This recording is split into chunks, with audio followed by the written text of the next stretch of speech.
Welcome to Attorney Official, your go-to channel for legal insights and advice. My name is Sayyid Ali Tayyib Kazmi, Advocate High. वो half fry और full fry को cover करेगा।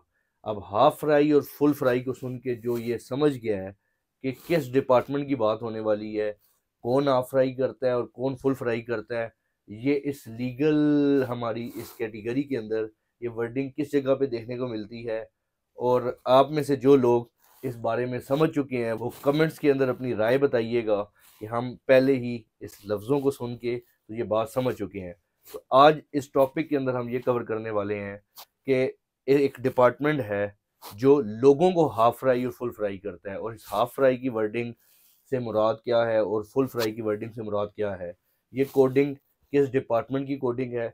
बहुत से लोग title से भी ये बात समझ चुके होंगे कि किस डिपार्टमेंट की बात होने वाली है। तो आज हम इस एस्पेक्ट को कवर करेंगे कि हाफ फ्राई और फुल फ्राई क्यों किया जाता है, इसका क्या लीगल स्टेटस है, क्या ये पनिशमेंट के तौर पे एग्जाम्पलरी किसी क्रिमिनल को ये सज़ा देना किसी फ़ायदे में आती है या किसी नुकसान में आती है। तो ये सारी चीज़ें हम आज के टॉपिक में कवर करेंगे। और रूटीन की तरह आज का जो काम है मैं वो करने लगा हूँ, वो काम भी देख लें, वहाँ से कुछ लीगल अवेयरनेस हासिल करें। फ्री होता हूँ, फिर बैठते हैं और इस टॉपिक पे बात करते हैं, इसका लीगल एस्पेक्ट देखते हैं और मैं आपको बताता हूँ कि इसकी वजह से कितना खाना ख़राब है।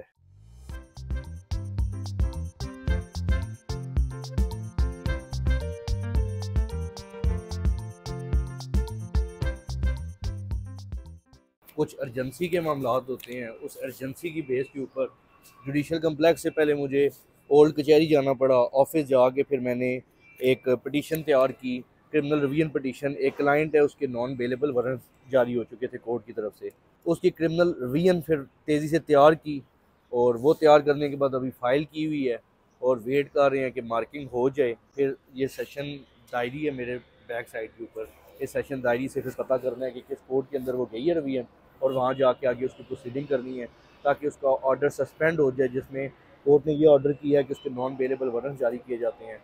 जब वो सस्पेंड हो जाएगा फिर उस एडिशनल सेशन या सेशन जज साहब की कोर्ट से दोबारा मजिस्ट्रेट साहब की कोर्ट के अंदर ट्रायल जाएगा और वो फिर क्लाइंट के लिए लड़ेंगे और उसको बरी करवाएंगे। जो सेशन वाली डायरी की थी रिवीजन की, उसके अंदर एक ऑब्जेक्शन लग गया था और एक डायरी फॉर्म चाहिए था जो सेशन की डायरी फॉर्म होता है, तो वो गलती से भूल गए थे इमरजेंसी में। तो वो अभी क्लाइंट्स को भेजा हुआ है और वो जनाब लेके आ रहे हैं, उनका वेट कर रहा हूँ कि वो दूँ। फिर फाइल्स अभी बस जानी है मार्किंग के लिए, मार्क होके आए फिर कोर्ट में जाके प्रोसीडिंग करनी है केस। जनाब आ गए हैं फॉर्म लेके, अभी फिर जनाब हम ये देते हैं, इधर फिल करके और ऑब्जेक्शन रिमूव करते हैं।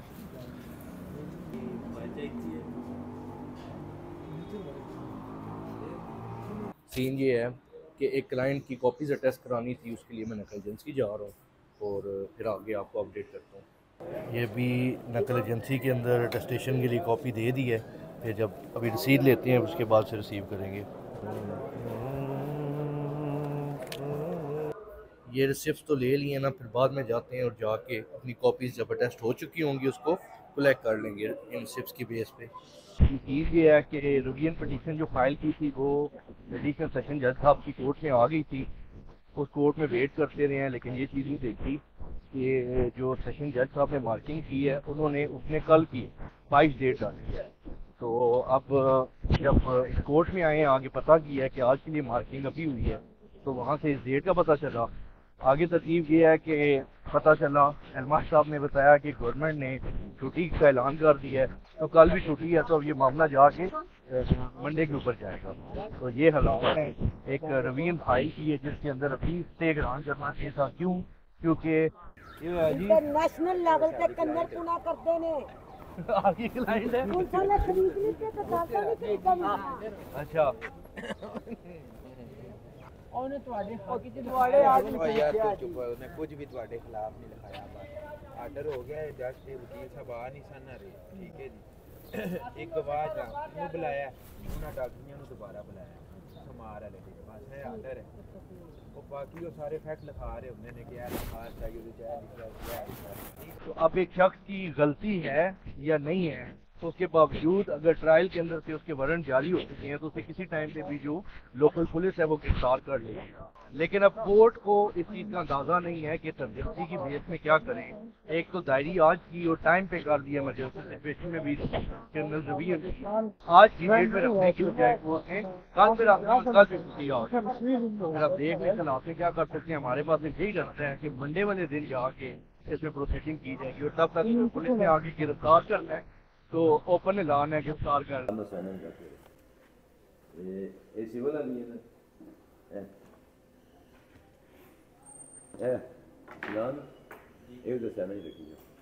ये एक बेल पिटीशन थी अंडर सेक्शन 302। इसके अंदर रिकॉर्ड नहीं आया पुलिस की तरफ से, तो फिर जज साहब भी कुछ और केसेस को लेके बिजी थे तो केस के अंदर डेट हो गई है। तो अब जो नेक्स्ट डेट है उसके ऊपर आर्गूमेंट्स होंगे। अभी एक और केस है उसमें क्रिमिनल रिवीजन फाइल की हुई है ऑन बिहाफ ऑफ पिटिशनर, उसके अंदर जा रहा हूँ और उसमें एक्यूज़ के ना नॉट बेलेबल वारंट जारी हुए हैं, उनको मनसूख कराने के लिए क्रिमिनल रिवीजन दायर की हुई है और उस कोर्ट में जाता हूँ, फिर उसकी प्रोसीडिंग बताता हूँ।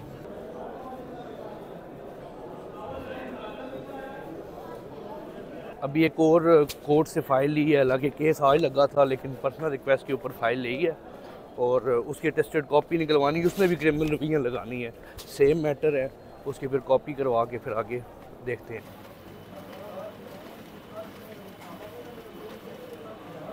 जब कोई पेंडिंग केस होता है तो उसके लिए कोर्ट से अलाउ कराया जाता है नकल फॉर्म, फिर उसकी अटेस्टेड कॉपी जारी हो जाती है। तो अभी पहले कोर्ट से इस फॉर्म को टेस्ट करवाया है, कॉपीज़ करवा ली थी पहले और अभी जो है ना अपनी नकल एजेंसी के अंदर जैसे जमा कराएंगे और फिर वो इसे टेस्ट करके देंगे। अटेस्टेशन के लिए फ़ाइल दे दी है और उसकी अभी अटेस्टेशन होती है, वो फिर रिसीव करके उसी कोर्ट में जाते हैं, बाकी काम करते हैं।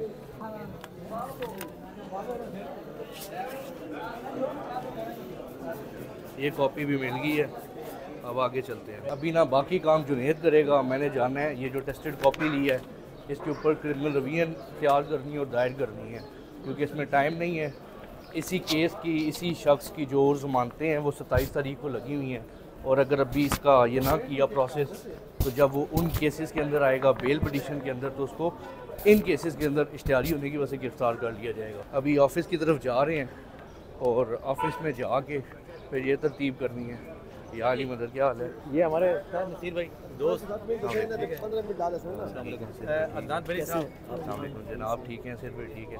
और अभी ऑफिस की तरफ जा रहा हूँ, ऑफिस जाके ये तरतीब करनी है, इसकी पिटीशन तैयार करते हैं, फिर वापस आगे से सेशन दायरी ब्रांच में फ़ाइल करते हैं। अभी आज ना हद से ज़्यादा बर्डन था क्योंकि 22 को जो केसेस थे और जो 23 को केसेस थे तो पहले ऑफिशियली उनकी छुट्टी नहीं थी और बाद में अनाउंस हो गया कि उनकी हॉलीडे है और उन केसेस का जो बर्डन था कोर्ट्स के ऊपर वो भी आज 25 को केसेस लगे थे। तो आज सारे केसेस के अंदर पेश हुए। अब होता ये है कि हर केस के अंदर एक आधा स्टेप चलता है हर डेट के ऊपर, तो लाजमी नहीं है कि हर केस की प्रॉपर आर्गूमेंट पे ही लगा हो, एक छोटा छोटा स्टेप करते करते फिर केस कंप्लीट होता है।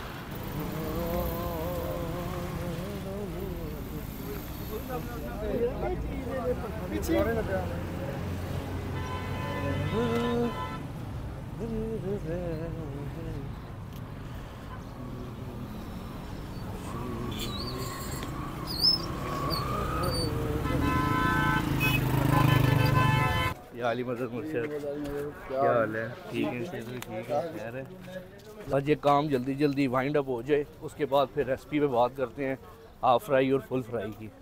ठीक है यार, ओल्ड हमारा रिकॉर्ड रूम है डिस्ट्रिक्ट कोर्ट रावलपिंडी का, पुरानी कचहरी के अंदर वाक़ है और इसका भी लेवल और मामला देखेंगे कितने रंग लगे हुए हैं इसको।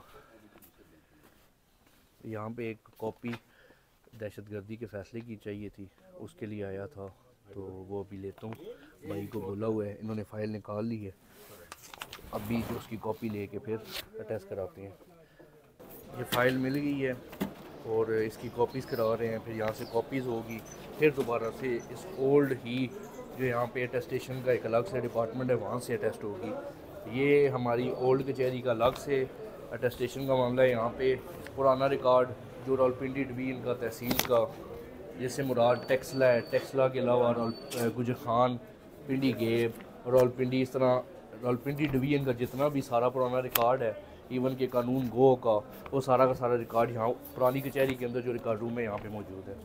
इसके अलावा जो स्पेशल कोर्ट्स का मामला है, ख़ास तौर पर स्पेशल कोर्ट में से एक कोर्ट का मामला यहाँ पे है दहशतगर्दी कोर्ट। उस दहशतगर्दी कोर्ट का ये फ़ैसला है, उसकी कॉपी चाहिए थी, तो वो भी फ़ाइल निकलवाई है, उसकी कॉपी ली है, वो भी जो है ना तैयार हो रही है कॉपी, उसके बाद फिर टेस्ट करानी है। कॉपी हो रही है, निगरानी वाली फ़ाइल ले लेते हैं। लाला सेशन की दे दो निगरानी दायर कर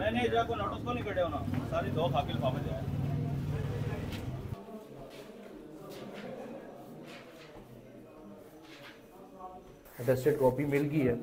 अभी ऑफिस की तरफ जा रहा हूँ, थोड़ा रेस्ट करता हूँ, फिर जो बाकी पेंडिंग काम है वो करने हैं। तबीयत भी थोड़ी ख़राब है। उसके बाद अपने मेन मौजू के ऊपर आते हैं कि जिसमें आज हमने बात करनी है पुलिस की रेसिपी हाफ फ्राई और फुल फ्राई के बारे में। रिवीजन पटिशन जो है ना वो दायर करना तो लेट हो गया। उसकी वजह यह है कि क्लाइंट से रब्ता हुआ है, वो कहता है कि कल के लिए रख लिया जाए। अभी और काम है, उसके लिए दोबारा से जुडिशल कम्प्लेक्स में आया हूँ, वो वाइंड अप कर लूँ, फिर वापस जाते हैं ऑफिस बैठ के, फिर मेन मौजू के बारे में बात करते हैं।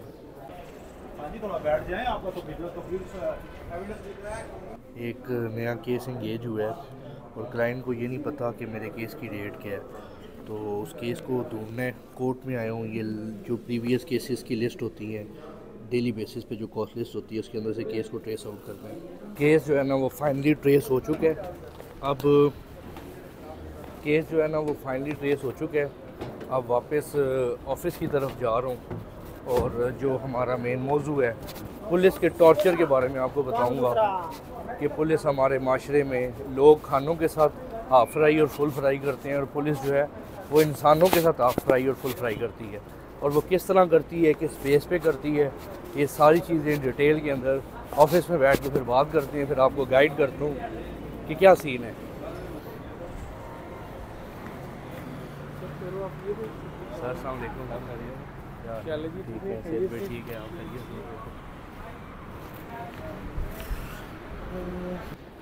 ए मंसूर भाई, अस्सलाम वालेकुम, क्या हाल है? ठीक है। हमारे मंसूर भाई थे जो मेरे कार्ड रूम में जब कभी कॉपी चाहिए होती है तो जल्दी जल्दी कॉपी प्रोवाइड कर देते हैं। फाइनली ऑफिस पहुंच चुका हूँ। बहुत ज़्यादा थकावट हो चुकी है, तबीयत ऑलरेडी ख़राब थी, लेकिन काम का बर्डन इतना था कि जिसकी वजह से जो है ना रेस्ट नहीं किया जा सकता था। सीन ये है कि जो आज का मेन मौजू है उसके ऊपर आ जाते हैं और बात करते हैं।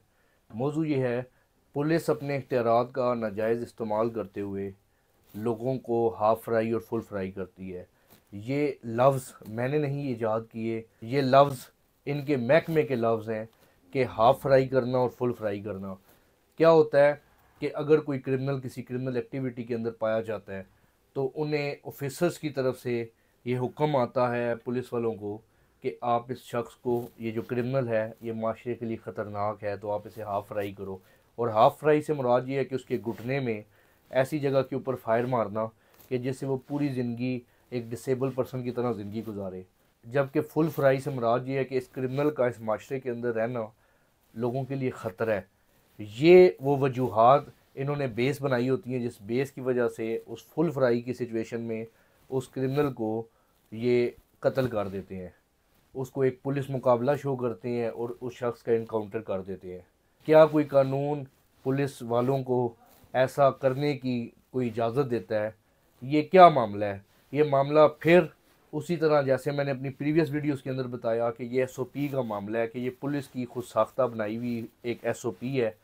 पुलिस को ये दर्द होता है, तकलीफ़ आती है, उनसे बर्दाश्त नहीं होता कि वकील साहब ने जो एक हम लोगों ने मेहनत करके एक मुकदमा बनाया किसी शख्स के ऊपर, और वो मुकदमा अगर कुछ ना कुछ उसमें रियलिटी भी थी, सच पे भी मबनी था, तो उसकी जो स्टोरी हमने जनरेट की, जो एलिगेशन लगाए, जो rule of law, due process of law, जो एक प्रोसेस दिया गया लॉ के अंदर, उसको अडॉप्ट किया। उसको अडॉप्ट करने के बाद हमने उसके अंदर इतनी टेक्निकल गलतियाँ, लेकुनास, डेंट छोड़ दिए कि वो वकील साहब के लिए आसान हो गया और जज साहब के लिए भी आसान हुआ कि उस केस के अंदर उन डेंट्स और लेकुनास होने की वजह से उस क्रिमिनल को या उस बेगुनाह शख्स को बरी करना पड़ा जज साहब को। तो पुलिस को ये चीज़ हज़म नहीं होती, तो जब इन्हें ये चीज़ हज़म नहीं होती तो ये उस शख्स के साथ या उसे हाफ़ फ्राई करते हैं या फुल फ्राई करते हैं। तो अगर पुलिस का काम यही है कि वो खुद सज़ा और जज़ा का काम शुरू कर दे तो अदालतों को बंद कर देते हैं, ये सारा मामला पुलिस के ऊपर छोड़ देते हैं कि इस शख्स को क्यों केस के अंदर सज़ा नहीं हुई और पुलिस की मान के उसको सज़ा दी जाए। जो पुलिस का दिल करेगा वो अगर हमारे माशरे में इस तरह करेगी, नंबर ऑफ़ इस तरह की एग्जांपल्स हमारे माशरे के अंदर मौजूद हैं कि आप लोग जानते हैं कि गली मोहल्लों के अंदर या आपके इर्द गिर्द के अंदर आपने देखा है कि किसी को पुलिस वाले ने फेक इनकाउंटर के अंदर फायर मारे, किसी को फेक इनकाउंटर के अंदर जान से मार दिया। तो ये हमारे मुल्क में पुलिस की हद से ज़्यादा ज़्यादती है।